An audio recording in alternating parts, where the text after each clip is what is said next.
2013 সালে আমরা চাকরি খুঁজবো না, চাকরি দেব নামে একটা প্ল্যাটফর্ম শুরু করি। উদ্দেশ্য আমাদের তরুণদের একটা অংশকে আত্মকর্মসংস্থানে উদ্যোগী হতে উৎসাহিত করা।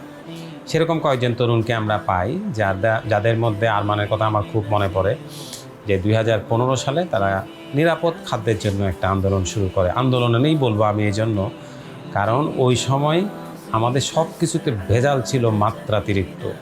তার মধ্যে কয়েকজন তরুণ মিলে খাসফুড শুরু করে নিরাপদ খাদ্যের জন্য। আমার খুব ভালো লাগছে আজকে যে খাসফুডের এই যাত্রা এখন 11তম বছরে পদার্পণ করেছে।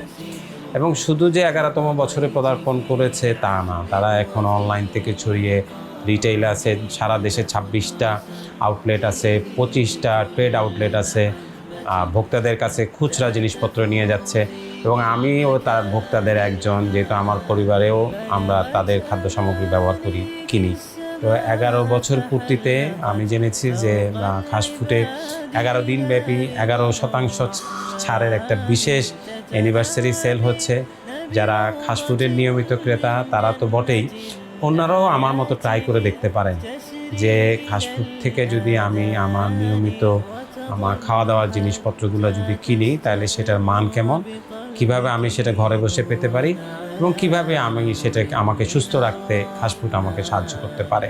এবং বাংলাদেশে খাসফুড নিরাপদ খাদ্যের জন্য একটা শক্তিশালী ব্র্যান্ড হিসাবে আবির্ভূত হবে।